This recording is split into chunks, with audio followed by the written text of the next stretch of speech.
Hi, my name is Ali Shesava from Breacher Digital, and in this video we're going to talk about why we need a gate drive resistor when we design our power supply and how to choose a good value.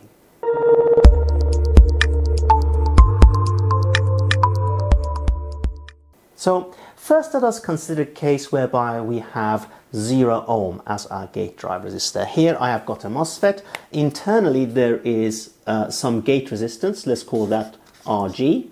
And then here is my gate driver. Internally there is some resistance, but it changes whether the gate drive chip is driving high or low. So let's call this R high and let's call this R low. And then here I have my gate drive resistance. So let's call this RGD as my gate drive. Initially, let's assume that we put in 0 ohms here. As you can see now, this is the fastest way that we can charge the input capacitance of the FET in order to turn it on. The advantage is that the switching transition will be very fast and your switching losses will be lower. However, there are several disadvantages with this. First of all, you can see that there will always be some parasitic inductance and other capacitances, and if the damping, our resistance, is near 0, this is going to ring. So when we send a signal in order to turn the FET on, for example, it is going to look like this.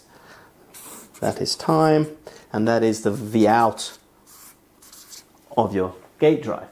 Now this has several disadvantages. First of all, this spike is going to appear on your noise spectrum when you go to the EMC test, and that is why often we try to slow down the FETs. Secondly, the amount of power that is being dissipated, because this resistance is low, is almost entirely in the gate drive chip and a little bit in the MOSFET resistance. So the gate drive will get hot. So we would like to put some resistance here so that we dissipate the heat, not all of it inside of the chip, but some of it in the gate drive resistance. So now let us consider a case whereby instead of 0 ohms, we actually put a lot of resistance, 100 ohms here. In this case, now the turn on of the MOSFETs become very slow. And of course, the switching losses will be very large. And we've got another video about the Miller plateau and switching losses that talks about this. But in our case now, this is clearly too big. So there has got to be a nice sweet spot between 0 ohms and 100 ohms, whereby we have got a optimum value of the gate drive resistance. Now, there is an excellent paper by Laszlo Balogh whereby he gives you an equation to calculate RGD, your gate drive resistance, based on RG, which you can measure, R high and R low, which you can also measure, and the trace inductance, which you can try and measure. However, these measurements are hard. If you can measure these, then you can use this equation 15. The link, the URL is in the description. You can use that equation and the paper. If you cannot measure these, then we're going to have to do it empirically and find a nice compromise. We know that at 0 ohms, we're going to get a spike, and at 100 ohms, it's going to be really slow, and in fact, we're going to see the Miller plateau. So all we have to do is try different values of RGD in order to damp this so that it's slightly underdamped. So that would give us a Q of 1. So basically what I would like is something that will look like that.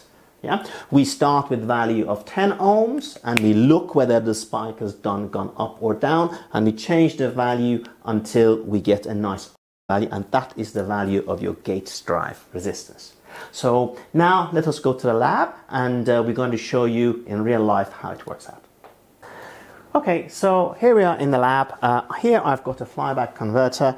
This is the type of board that we use in some of our workshops, and what we do here is that we've put some jumpers, and we can change the value of the gate resistor, and then on the oscilloscope we can have a look at the impact of this. So what we see right now is 0 ohms worth of gate resistance, and you can see that there is this big spike here.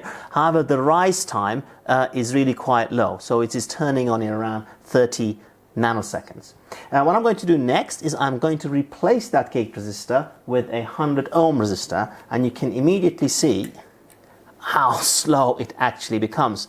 Now here is your Miller plateau. It's very, very slow. The rise time has gone to 600 nanoseconds, and you can clearly see the shape of this capacitor charging.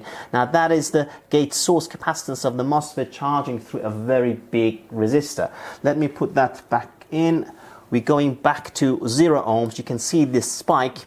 That clearly is not a good thing, and as we said earlier on, what we're trying to do is get to a sweet spot whereby the value of the resistance just gives you a slight overshoot, not too much and not too damped. Okay, so now let us change the value to 100 ohms, so I beg your pardon, to 10 ohms. Now this is 10 ohms, and you can see here that it's slightly overdamped. Our rise time has fallen to 80 nanoseconds from compared to the 100 ohm one. This is fast, but compared to the 0 ohm one, this is very slow. The bigger issue is that it is clearly overdamped. If I zoom in a little, the other way, you see this shape here shows the overdamped. Okay, so now let's go down to perhaps 7.5 ohms. Let me put that there and take that out. Okay, this is now 7.5 ohms. You see the Miller plateau there. Rise time has become even faster at 56 nanos compared to the 10 ohm, but it still is a little bit overdamped. Let me zoom in just a little bit more. You can see that. And finally, let's go to around 5 ohms.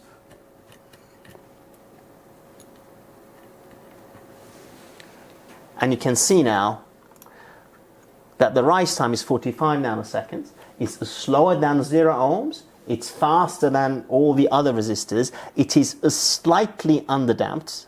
That, in my opinion, is a good thing. And it is turning on and turning off beautifully without any ringing at the optimum value. Obviously, you could go and try to measure the gate resistance and on and off resistance of the gate drive and so on. But if you need to get something working very quickly, this will be a way that you get to the good value of your gate resistor.